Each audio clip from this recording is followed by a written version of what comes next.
Hello friends, स्वागत है आपका अपने चैनल एग्जाम रिवेंज में। हम वैदिक से वेद तक पढ़ रहे थे और हमने वेद काल पूरा पढ़ लिया था। और अब हमारा कौन सा काल चला था उत्तर वैदिक काल। उत्तर वैदिक का टाइमिंग पीरियड कब से कब तक का है? तो 1000 बीसी से लेकर 600 बीसी तक। ठीक है। फिर अब हमने पिछली कक्षा में हमने उनकी राजनीतिक व्यवस्था देख ली थी उत्तर वैदिक काल की। अब हम उत्तर वैदिक काल की जो आर्थिक जीवन है वो कैसा है, वो सब व्यापार, उनकी शिक्षा, तो उनके बारे में हम एक बार देख लेते हैं। तो चलिए फिर सबसे पहले उनके जो आर्थिक जीवन में हम देखते हैं कि जब हमने पिछली जो हमने ऋग्वेद पढ़ा था तो उसमें हमने तुलना की थी कि उसमें क्या था कि उसमें पशुपालन का महत्व अधिक था। जब हम उत्तर वैदिक काल में पढ़ते हैं तो उसमें कृषि का भी महत्व अधिक हो जाता है। ठीक है। तो कृषि प्लस पशुपालन दोनों ही उनके कार्य हो जाते हैं, दोनों ही उनके जीवन यापन के लिए मेनली पशुपालन और कृषि दोनों का ही उल्लेख मिलता है हमको। इसमें नहरों का जिक्र मिलता है, गन्ने का जिक्र मिलता है, और वो किसमें मिलता है? वो मिलता है अथर्ववेद में। आपको ध्यान रखना है। फिर तैत्तिरीय उपनिषद में कहा गया है कि अन्य ही ब्रह्मा है। तैत्तिरीय उपनिषद है, उसमें कहा गया है कि अन्य ही क्या है? ब्रह्मा है। मतलब अन्न को बहुत ज्यादा महत्व दिया गया है कि सब ज्यादा से ज्यादा अनाज उगाओ, ज्यादा से ज्यादा खेती करो, कृषि करो, ज्यादा से ज्यादा कृषि करो। ठीक है। इसका हमको तैत्तिरीय उपनिषद में कहा गया है कि अन्य ही क्या है? भगवान है। अन्य ही ब्रह्मा से उनकी तुलना की गई है। फिर हमको चावल की वहां से हमको उल्लेख मिलता है, चावल का उल्लेख मिलता है। और चावल को क्या कहा गया है? तंदूर और व्रीहि, ये दो नामों से उनको उल्लेखित किया गया है, तंदूर और व्रीहि। ठीक है। उत्तर वैदिक काल में इसका जो जिक्र है वो कहाँ से मिलता है? तो वो मिलता है हमको हस्तिनापुर, जो भी वर्तमान में दिल्ली में है, और हमको मिलता है अंतरजी खेड़ा। ठीक है फ्रेंड्स, ये दो जगह उसमें उल्लेखित है जहाँ से चावल के उल्लेख किया गया है। तो जो दो जगह है जहाँ पे चावल का जो उल्लेख किया गया है वो दोनों जगह कौन कौन सी? हस्तिनापुर और अंतरजी खेड़ा। ध्यान रखना है आपको। फिर गेहूं को गोधूम गोधूम कहा गया है। ठीक है। जिसको हम अभी गेहूं बोलते हैं वो पहले क्या बोलते थे? गोधूम बोलते थे। गन्ने को इश्रु कहा गया है। ठीक है। ध्यान रखना, गन्ने को क्या कहा गया? इश्रु। गन्ने का उल्लेख उस समय में मिलता है। अब हम जब ऋग्वेद काल में पढ़ते हैं तो उसमें हमको सिर्फ कृषि में सिर्फ जौ का ही हमको उल्लेख मिलता है। हमने पढ़ा था कि कृषि में किसका उल्लेख मिलता है? सिर्फ और सिर्फ जौ का उल्लेख मिलता है। जब हम उत्तर वैदिक काल में आते हैं तब हमको गेहूं, जौ और हमको गन्ना, चावल, इन सब की भी हमको वहां से उल्लेख, उनका वेदों में उल्लेख मिलता है। ध्यान रखना। फिर हम व्यापार देखते हैं कि उनका जो व्यापारी था वो कैसा था? तो वो क्या था? मेनली वस्तु विनिमय।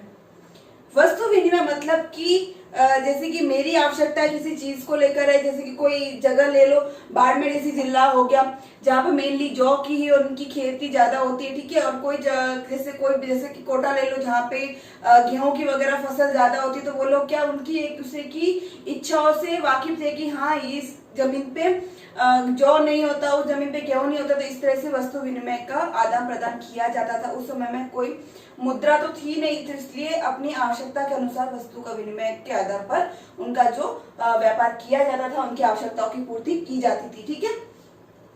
फिर वर्ण व्यवस्था जब हमने ऋग्वेदिक काल में पढ़ी थी तो वर्ण व्यवस्था वहां पे क्या थी कि कर्म के आधार पर, जो कार्य था उनके आधार पर उनकी वर्ण व्यवस्था को बांटा गया था। लेकिन जब हम उत्तर वैदिक काल में आते हैं तो वो क्या हो जाता है? एक तरीके से स्थायित्व हो जाता है कि जन्मजात हो जाती है कि जो व्यक्ति जिस परिवार में जन्म लिया है उसका वही उनकी वर्ण कहलाएगा। ठीक है। जो ब्राह्मण के घर पे पैदा हुआ है वो ब्राह्मण ही होगा।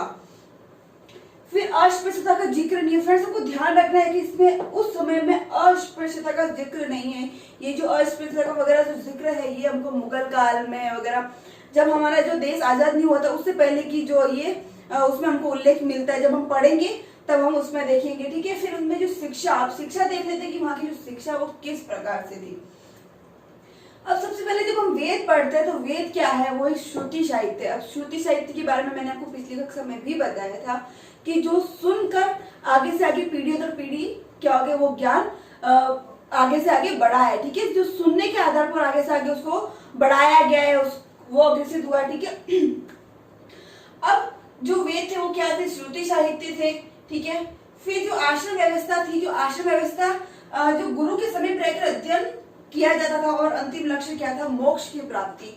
और जब हम आश्रम की व्यवस्था पढ़ते हैं तो आश्रम 4 भागों में बांटे गए हैं। तो ये सब आई थिंक आपको सबको ही पता होगा। वो चारों कौन कौन से हैं? तो वो है सबसे पहले ब्रह्मचर्य, फिर गृहस्थ, वानप्रस्थ और संन्यास। ठीक है, ये 4 है, लेकिन फ्रेंड्स को ध्यान रखना है कि सर्वप्रथम जो पहले जो 3 ही आश्रम थे, ये संन्यास आश्रम ये बाद में बना है। ठीक है, पहले कौन कौन से आश्रम थे? ब्रह्मचर्य आश्रम, गृहस्थ आश्रम और वानप्रस्थ आश्रम। फिर चलिए फिर इनके बारे में हम डिटेल में कि कौन सी उम्र से कौन सी उम्र के बीच में कौन सा आश्रम बांटा गया, तो वो एक बार हम देख लेते हैं। तो सबसे पहले हम देखते हैं कि शुरुआत में सिर्फ 3 ही आश्रम थे। 3 ही आश्रम कौन कौन से थे? ब्रह्मचर्य आश्रम, गृहस्थ आश्रम और वानप्रस्थ आश्रम। फिर हम सबसे पहले हमारा देखते हैं ब्रह्मचर्य आश्रम। जो ब्रह्मचर्य आश्रम था, उनकी जो उम्र थी वो कब से कब तक की मानी गई है? तो वो है 0 से 25 वर्ष तक की। ठीक है, 0 से 25 वर्ष तक की उम्र, जिसमें बच्चा बड़ा होता है, जिसकी बाल्यावस्था वगैरह होती है, जो अपनी शिक्षा ग्रहण करता है, तो वो सब कुछ जो होता था वो किसमें होता था? ब्रह्मचर्य आश्रम में। को ध्यान रखना है इसमें शिक्षादान मतलब बच्चा की जो शिक्षा, जो वेद, पहले जो आप देखते हो कि जो पहले जो शिक्षा दी जाती थी वो मेनली वेद की, रामायण की, गीता की, इनकी शिक्षा दी जाती थी। तो उस समय जो शिक्षा थी वो किस से किस उम्र में होती थी? तो वो 0 से 25 वर्ष तक की उम्र में मानी गई है, उसमें शिक्षा दान किया जाता था। और उपनयन संस्कार, उपनयन संस्कार क्या होता है? तो उपनयन संस्कार से अर्थ है कि जब बच्चे को शिक्षा के लिए भेजा जाता था, जब उस समय जो ब्राह्मण होते थे, जो ऋषि मुनि होते थे, उनके पास जो शिक्षा के लिए बालक को भेजा जाता था, तो उससे पहले उनका जो उपनयन संस्कार किया जाता था। उसके बाद उनकी जो शिक्षा की जो पद्धति थी वो शुरू होती थी, तो उसको क्या बोलते थे? उपनयन संस्कार। ठीक है, को ध्यान रखना है। चलिए फिर हम दूसरा हमारा आश्रम देखते हैं, गृहस्थ आश्रम। गृहस्थ आश्रम था 25 से 50 वर्ष तक, और ये आश्रम हमारे एग्जाम की दृष्टि से भी बहुत ज्यादा इंपॉर्टेंट है, क्योंकि इसमें से एग्जाम पूछते हैं, इसमें से क्वेश्चन आते हैं। ठीक है, इसलिए इसको वेरी मोस्ट कर देना, इसको मोस्ट कर देना, क्योंकि ये एग्जाम में पूछ सकते हैं। ठीक है, और फिर सब देख रहे हैं, सबसे पहले ये देखते हैं कि इसमें जो उम्र सीमा है वो उम्र सीमा 100 वर्ष मानी गई है। अब जैसे अब कलयुग में इसकी तुलना तो हम कर नहीं सकते, वर्तमान जो समय चल रहा है उससे हम इसकी तुलना नहीं कर सकते, क्योंकि हमारी जो अभी उम्र सीमा कितनी है? 60 वर्ष है, और उस समय जो उम्र सीमा कितनी थी? वो थी 100 वर्ष। ठीक है, अब जैसे कलयुग की बात चली रही है, तो मैं आपको एक बात बताती हूँ। उसमें एक स्टोरी का उल्लेख किया गया, उसमें एक लाइन लिखी गई है कि जब कलयुग जो चरम सीमा पे होगा, उस समय वो चरम सीमा पे होगा, तो इसका ज्ञान हमको कब होगा? तो उसका ज्ञान होगा कि गंगा नदी पूरी तरह से सूख जाएगी और गाय दूध देना बंद कर देगी। उस समय कलयुग अपनी चरम सीमा पे होगा। और कहा गया है कि जो भी अभी जैसे वर्तमान में देखते हैं हमारी उम्र सीमा कितनी है, तो हमारी उम्र सीमा भी वर्तमान में 60 वर्ष है। वैदिक काल में हम देखते हैं तब उम्र सीमा 100 वर्ष मानी गई है। उस समय व्यक्ति की उम्र कितनी थी? 100 वर्ष होती थी। अभी वर्तमान में व्यक्ति की उम्र कितनी है? 60 वर्ष है। और कहा गया है कि जब कलयुग अपनी चरम सीमा पे होगा, तब व्यक्ति की उम्र 20 साल हो जाएगी। कितनी फ्रेंड्स? 20 साल। ठीक है, इसी आपको ध्यान रखना है, आपको पढ़ने की जरूरत नहीं है, बस एक बात की आपको सिर्फ ध्यान रखना है। ठीक है, फिर देखते हैं कि जो गृहस्थ आश्रम था, इसकी जो उम्र सीमा थी 25 से 50 वर्ष के बीच में बांटी गई है, और ये एक सर्वश्रेष्ठ आश्रम था। ठीक है, हमारे एग्जाम की दृष्टि से भी बहुत ज्यादा इंपॉर्टेंट है, आपको ध्यान रखना है। इसमें व्यक्ति के 3 ऋण बताए गए हैं। ठीक है, कहा जाता है कि जो गृहस्थ आश्रम होता है, इसमें व्यक्ति के 3 ऋण होते हैं, उनको इस आश्रम में रहकर उनको चुकाने हैं। और वो कौन कौन से ऋण है? तो सबसे पहले देव ऋण, कि भगवान ने उनको जमीन पे पृथ्वी पे भेजा है, तो उनका हमारे पर ऋण है कि उन्होंने हम पर एक तरीके से उपकार किया हमको जमीन पे भेजकर, और उनका उपकार को क्या करना है? हमको उनका जो ऋण है उनको चुकाना है, पूजा पाठ करने हैं, कर्म कांड करके जो उनके जो उपकार है वो हमको पूरी तरह से उनके चुकाने हैं। ठीक है, उनकी पूजा करनी है, उनकी आराधना करनी है, तो वैसे करके उनकी जो ऋण है हमारे ऊपर, जो देव ऋण है उसको चुकाना है। फिर ऋषि ऋण, क्योंकि ऋषि हम उस समय क्या करते थे? शिक्षा जो भी देने का जो कार्य करते थे वो कौन थे? जो ऋषि थे। तो कहा जाता था कि उनका ऋण भी चुकाने का अवसर होता है। फिर पितृ ऋण। अब पितृ ऋण, क्योंकि पिता ही हमको उस समय में जो हम व्यवस्था देखते तो वो क्या थी? पितृ सत्नात्मक थी, तो इसलिए पितृ ऋण माना गया है कि जो पिता हमको इस दुनिया में लाकर हमारे लिए सब कुछ कार्य कर, हमारा जो पालन पोषण करता है वही पिता करता है, तो उसका भी एक हमारे ऊपर ऋण होता है। तो ये तीनों ऋण कौन सी उम्र में उतारने का टाइम बताया गया है? तो गृहस्थ आश्रम में कहा गया है कि इस गृहस्थ आश्रम में ये जो देव ऋण है, ऋषि ऋण है, पितृ ऋण है, इन तीनों ऋणों को क्या करना है? चुकाना है। ठीक है, फिर हम देखते हैं तीसरा आश्रम, वानप्रस्थ आश्रम। और वानप्रस्थ आश्रम का कब से कब तक का माना गया है? तो वो माना गया है 50 से 75 वर्ष तक। और इसमें है कि इसमें जो व्यक्ति का जो कार्य होता है वो धर्म और मोक्ष की प्राप्ति हेतु वनों में जाकर पूजा पाठ करना। एक तरीके से आपको नॉर्मल वर्ड में बोले तो सिर्फ वो वन में जाकर वो अपने फैमिली से भी मिलता था, लेकिन उसका मेन जो पर्पस होता था वो क्या होता था, मोक्ष की प्राप्ति हेतु वनों में जाकर पूजा पाठ करना और धर्म के लिए जो कार्य करना। ठीक है, उस समय में क्या होता था कि वो व्यक्ति क्या हो जाता था, वन की ओर अग्रसित हो जाता था, वहीं पे अपने ज्ञान की वृद्धि करता था। इसमें ज्यादा आपको डीपली पढ़ने की जरूरत नहीं है, जो हमारे एग्जाम की दृष्टि से इंपॉर्टेंट है वो सिर्फ आप देख लो, क्योंकि इसी में से क्वेश्चन पूछे जाएंगे। अब इसमें अब वेदों में आप पढ़ना चाहो तो एक सिर्फ वैदिक काल को हम 6 महीने तक पढ़ सकते हैं, लेकिन हमारी एग्जाम की दृष्टि से जो हमारे लिए इंपॉर्टेंट है हमको सिर्फ वही पढ़ना है, ज्यादा इसमें डीपली जाने की जरूरत नहीं है। ठीक है, फिर हमारा देखते हैं संन्यास आश्रम। अब जो संन्यास आश्रम है वो कब से कब तक का है, तो वो है 75 वर्ष से 100 वर्ष तक के मध्य का इसमें माना गया। और इसमें व्यक्ति का एकमात्र उद्देश्य होता है कि उसका उद्देश्य क्या होता है, मोक्ष की प्राप्ति। क्या होता है उसका उद्देश्य, मोक्ष की प्राप्ति। बस उसका एक ही उद्देश्य होता है कि अपने जो भगवान जो देव है उनके लिए सिर्फ समर्पित हो जाना, सिर्फ मोक्ष की हम एक तरीके से अपने जो मन तन और धन से पूरी तरह से एक तरीके से जो दुनिया है उससे अपने आप को पृथक कर लेना।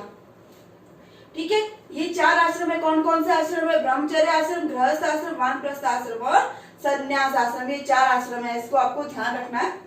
फिर हम देखते हैं कि गृहस्थ आश्रम सीधे संन्यास आश्रम तक भी जा सकते थे, कि जो गृहस्थ आश्रम है उससे सीधा संन्यास आश्रम, वानप्रस्थ आश्रम की जरूरत नहीं थी, तो ये भी पॉसिबल था उस समय। ठीक है, फिर चारों आश्रम का जिक्र जवालो उपनिषद में मिलता है, को ध्यान रखना है किसमें मिलता है, जवालो उपनिषद में मिलता है। उत्तर वेदिका में 3 आश्रम बताए गए हैं। ठीक है, कौन कौन से 3 आश्रम, ब्रह्मचर्य आश्रम, गृहस्थ आश्रम, वानप्रस्थ आश्रम। और जो संन्यास आश्रम है इसका बाद में उसका जिक्र मिलता है। ठीक है, और इसका जिक्र छांदोग्य उपनिषद में मिलता है।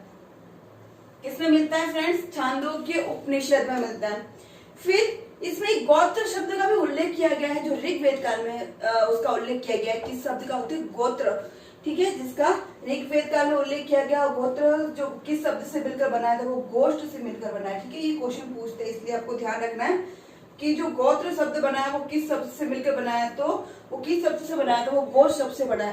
फ्रेंड्स, आज हम हमारी जो वैदिक सभ्यता है उसको हम पूरा कर लेंगे। हमारे कम से कम 10 पार्ट हो चुके हैं और ये हमारा लास्ट पार्ट होगा जिसमें हम वैदिक सभ्यता को आज पूरा कर लेंगे। ठीक है, और उसके बाद आपको एग्जाम की दृष्टि से जो हमारे इम्पोर्टेंट जो भी है वो उसमें से आपका पूरा हो जाएगा। उसको आपको बाहर से कोई भी पढ़ने की जरूरत नहीं होगी, क्योंकि आप किसी भी एग्जाम की तैयारी कर रहे हो, चाहे फर्स्ट ग्रेड की हो, सेकंड ग्रेड की हो, या चाहे थर्ड ग्रेड की हो, या फिर किसी और स्टेट की एग्जाम की तैयारी भी कर रहे होंगे, तो भी आपका ये वैदिक सभ्यता वाला ये टॉपिक आपके इसी 10 पार्ट में से पूरा टॉपिक क्लियर हो जाएगा। ठीक है, अब हम महिलाओं की स्थिति भी देख लेते हैं कि महिलाओं की स्थिति किस प्रकार से थी। जब हम ऋग्वेद काल पढ़ रहे थे तो उस समय में हमने देखा था कि जो ऋग्वेद काल की में जो महिलाओं की स्थिति क्या थी, बहुत ज्यादा अच्छी थी। एक प्रकार से सब कुछ अच्छा था। दयानंद सरस्वती जी ने भी कहा है कि वेदों की ओर लौटो, लेकिन हम जिस वेद जिनसे हम अग्रसित हो रहे हैं, जिसकी हम बात मान रहे हैं, वो कौन से वेद है, वो उत्तर वेदिक काल है। इसमें सारी क्या है, बुराइयां ही बुराइयां है। ठीक है, हम ऋग्वेद काल की एक भी बात नहीं मान रहे हैं। ठीक है, हम कौन सी जो हम जिस को लेकर चल रहे हैं वो कौन सी है, वो उत्तर वैदिक काल की ही जो धरोहर है उसको ही हम मानकर चल रहे हैं।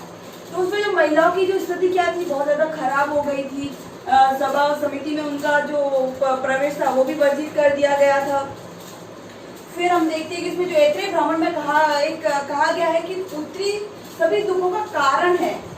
जो ऐत्रेय ब्राह्मण है उसमें क्या कहा गया है कि पुत्री ही सभी दुखों का कारण बताया गया है। ठीक है, फिर अथर्ववेद में कन्या जन्म तक निंदा की गई है। किसमें, अथर्ववेद में, जो किसके द्वारा लिखा गया था, अथर्व ऋषि के द्वारा लिखा गया था। उसमें कहा गया है कि कन्या जन्म को उस पर निंदा की गई है कि कन्या का जन्म अच्छा नहीं माना गया है। ठीक है, फिर महिला सभा व समिति में भी उनका जो प्रवेश वर्जित कर लिया। फिर बाल विवाह भी प्रारंभ हो गए।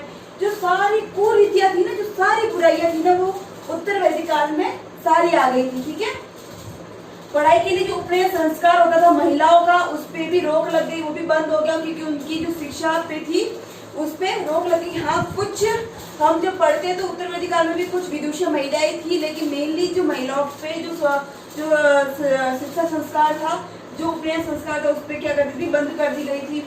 लेकिन उसमें फ्रेंड्स हम बात देखते हैं जिसमें तलाक का कोई उल्लेख नहीं है, ठीक है, आपको ध्यान रखना है, तलाक का कोई उत्तर वेदिका में उल्लेख नहीं है। सती प्रथा पर्दा प्रथा का भी कोई उल्लेख नहीं है। ये सती प्रथा पर्दा प्रथा और सारी कब, हमारा देश जब आजाद हो नहीं हुआ तो उससे पहले की जो ये कुरीतियां है तब उसका हमें उल्लेख मिलता है। जब हम वो मॉडर्न हिस्ट्री पढ़ेंगे तब उसके बारे में हम पढ़ेंगे, ठीक है। फिर एक शब्द यूज किया गया है अमाजू। अब अमाजू किसके लिए यूज किया गया है, विवाह नहीं करने वाली जो महिलाएं होती है, जो विवाह नहीं करती, अभी वर्तमान में भी बहुत सारी ऐसी महिलाएं जो विवाह नहीं करना चाहती, जो नहीं करती है, ठीक है। वैसे ही पहले भी ऐसी कुछ महिलाएं होती थी जो विवाह नहीं करना चाहती थी, उनको क्या कहा जाता था, अमाजू, ठीक है फ्रेंड्स, सबको ध्यान रखना है। एक आपको ध्यान रखना है कि कपास का उल्लेख नहीं मिलता है हमको, ना ऋग्वेद काल में मिलता है ना ही उत्तर वैदिक काल में हमको कपास का उल्लेख मिलता है। कपास का उल्लेख जो हमको मिलता है वो सर्वप्रथम पाणिनि के अष्टाध्यायी में प्रथम बार उसका उल्लेख मिलता है। पाणिनि के अष्टाध्यायी में हमको उसका उल्लेख मिलता है, आपको ध्यान रखना है, ठीक है फ्रेंड्स। फिर हम उनका धार्मिक जीवन देखते हैं कि उनका जो धार्मिक जीवन किस प्रकार से था। तो सर्वप्रथम इसमें हम देखते हैं कि इसमें दो यज्ञ सबसे ज्यादा होते थे और यज्ञ दो प्रकार से मेनली थे, जिनको हम एक बार देख लेते हैं। तो चलिए फिर एक था हरवी यज्ञ, क्या नाम था, हरवी यज्ञ, और दूसरा था सोम यज्ञ। और जो सोम यज्ञ था ये इनके लिए बहुत ज्यादा मोस्ट था, ठीक है, ये हमारे एग्जाम की दृष्टि से भी मोस्ट है, इसको एग्जाम में पूछ सकते हैं, इसलिए इसको आपको अच्छे से पढ़ना है और इसको नोट करके उतारना है। तो जो सोम यज्ञ था उसमें क्या थी, सोम की आहुति दी जाती थी। अब यहाँ से क्वेश्चन कि सोम जो आर्यंस थे वो सोम का सेवन करते थे, सूरा को तो वो गलत मानते थे लेकिन सोम का सेवन करते थे, तो उनको सोम रस की प्राप्ति कहाँ से होती थी, हिमालय की उस चोटी का क्या नाम था। तो ये आप अपनी कमेंट्स बॉक्स में इसका आंसर आप देंगे, ठीक है फ्रेंड्स, को ध्यान रखना है क्योंकि मैंने ये बहुत बार पढ़ाया भी है, बहुत बार बताया भी आपको। फिर इसमें सोम की आहुति दी जाती थी। सोम यज्ञ था ये आर्यों के लिए बहुत ज्यादा महत्वपूर्ण यज्ञ था, ठीक है। ये यज्ञ 1 वर्ष से 100 वर्ष तक चलता था, ठीक है। इसकी जो समय सीमा कितनी थी, 1 वर्ष से 100 वर्ष तक की इसकी समय सीमा थी। फिर ऋग्वेद काल का ये बहुत सबसे ज्यादा महत्वपूर्ण यज्ञ था, ठीक है।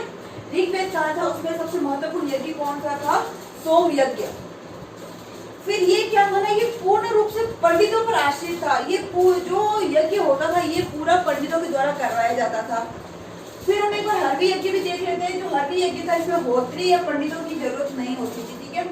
अब फ्रेंड्स अब इसमें हम देखते हैं कि जो ब्राह्मण थे उनको एक प्रकार से धरती के ऊपर देवता का रूप माना गया था कि जो धरती पे जो देवता है वो कौन है, वो ब्राह्मण ही है, ऐसा उसमें हमको उल्लेख मिलता है, ठीक है। तो उनको भूदेव कहा गया है। उनको क्या कहा गया है, भूदेव, मतलब धरती के ऊपर देवता। जो धरती के ऊपर जो देवता के रूप में कोई व्यक्ति है तो वो है ब्राह्मण, क्योंकि वही वेदों का पाठ करवाते थे, वही यज्ञ करते थे। तो इस प्रकार से उनको भूदेव कहा गया है, मतलब भूमि के ऊपर एक देवता के नाम से सिर्फ ब्राह्मण ही होते हैं, ठीक है। फिर इसके बाद कुछ और यज्ञ भी हैं, वैसे कोई याद रखने की जरूरत नहीं है लेकिन फिर भी एक बार पढ़ लो, ठीक है। फिर एक शूलगव यज्ञ था, जो रुद्र मतलब शिव को प्रसन्न करने के लिए यज्ञ किया जाता था। और सर्वप्रथम ये यज्ञ अश्वत्थामा के द्वारा किया गया, ऐसा उल्लेख वेदों से मिलता है। ये आपको याद करने की जरूरत नहीं है, बिल्कुल भी याद करने की जरूरत नहीं है, ठीक है। फिर वाजपेयी यज्ञ, राजा अन्य व्यक्ति इसमें सर्वश्रेष्ठ है, मतलब राजा ही सर्वे सर्वा है। राजा जो कहेगा वही सत्य होगा और राजा ही सभी व्यक्तियों में क्या है, श्रेष्ठ है, ठीक है। इसलिए ये यज्ञ किया जाता था कि राजा अपनी एक तरीके से अपनी शक्ति प्रदर्शन करने के लिए अपना महत्व बताने के लिए इस यज्ञ का आयोजन करवाता था और इसमें रथ दौड़ होती थी। और इस यज्ञ के बाद राजा एक नई उपाधि धारण करता था। कौन सी उसकी नई उपाधि कौन सी थी, सम्राट की, ठीक है। आपको ध्यान रखना है, नई उपाधि सम्राट की उपाधि वो धारण करता था, ठीक है। जो प्रथम बार इस जो सम्राट जो ये युद्ध किया गया वाजपेयी यज्ञ और सम्राट की जो उपाधि धारण की गई, ये युधिष्ठिर का इसमें उल्लेख मिलता है, ठीक है। आपको ध्यान रखना है। अब आपको ये जो राय सूर्य यज्ञ है ना फ्रेंड्स, ये आपको सिर्फ ध्यान रखना है, थोड़ा सा इसके बारे में पढ़ लेते हैं क्योंकि ये इसमें से हो सकता है अभी तक एग्जाम में इसमें से कोई क्वेश्चन तो पूछे नहीं गए हैं, लेकिन हो सकता है कभी कभार पूछ ले। इसलिए इसको आपको ध्यान रखना है। बाकी वाजपेयी यज्ञ और शूलवग यज्ञ इसको आपको बिल्कुल भी याद करने की जरूरत नहीं है, बिल्कुल भी नहीं पढ़ना। तो ये राजसूय यज्ञ एक बार हम देख लेते हैं। राज्याभिषेक के समय होने वाला यज्ञ, जब किसी जो राजा की का राज्याभिषेक होता था किसी राजा का, तो उससे पहले जो यज्ञ होता था उसका नाम था राजसूय यज्ञ, ठीक है, जिसको राज्याभिषेक के समय होने वाला यज्ञ। और इसमें ये यज्ञ होने से पहले वरुण व इंद्र देवता का अभिषेक होता था। वरुण और इंद्र देवता का अभिषेक होता था, आपको ध्यान रखना है। इस यज्ञ के बाद ही राजा की उपाधि धारण करता था, ठीक है, जो राजा होता था वो इस यज्ञ के बाद ही राजा की उपाधि को धारण करता था। और फिर इसमें फ्रेंड्स आपको ध्यान रखना है कि हमको ऋग्वेद काल और उत्तर वेद काल कहीं पे भी मूर्ति पूजा का उल्लेख नहीं मिलता है, ठीक है, इस बात को ध्यान रखना है। जो उपासना वो करते थे वो लोग यज्ञ के द्वारा पूजा अर्चना करते थे, लेकिन किसी प्रकार से मूर्ति का कोई भी कहीं भी उल्लेख नहीं किया जाता है, ठीक है, आपको ध्यान रखना है। और इसी के साथ हमारा आज का जो ये टॉपिक वैदिक सभ्यता जो हमारा चल रहा था वो समाप्त होता है। और आगे से अब हम नए टॉपिक्स को लेंगे। और कल की वीडियो में आपको जो इसमें से मोस्ट जो एग्जाम में पूछे गए क्वेश्चन और पूछे जा सकते हैं, इस प्रकार से आपको क्वेश्चन की वीडियो आपको मिल जाएगी, ठीक है फ्रेंड्स। तो अब आपको ये जो हमारे जो 10 पार्ट है ये टोटल, इसको देखने के बाद आई थिंक आपको किसी भी एग्जाम की आप तैयारी कर रहे हो उसमें से कोई भी क्वेश्चन नहीं छूट सकता, क्योंकि हमने इसको डीपली पढ़ाया है और इससे बाहर कोई भी आपके एग्जाम में क्वेश्चन नहीं पूछा जाएगा। इसलिए आपको उसके सारे वीडियोस देखने हैं और वैदिक सभ्यता को पूरा अच्छे से अपना एग्जाम की दृष्टि से उसको अच्छे से तैयार कर लेना है, ठीक है फ्रेंड्स। उसी के साथ अपना प्यार ऐसे ही बनाए रखिए। और हमारी अगर ये टॉपिक आपको अच्छे लग रहे हो और लग रहा है कि आपके साथ ये वीडियो आपके लिए काम आ सकती है, आपके एग्जाम की दृष्टि से बहुत ज़्यादा इंपॉर्टेंट हो सकती है, तो फिर हमारे चैनल को ज़्यादा से ज़्यादा लाइक और सब्सक्राइब और वीडियो को शेयर करना बिल्कुल भी ना भूलें और हमारे साथ ऐसे ही अपना प्यार बनाए रखें। धन्यवाद, थैंक यू।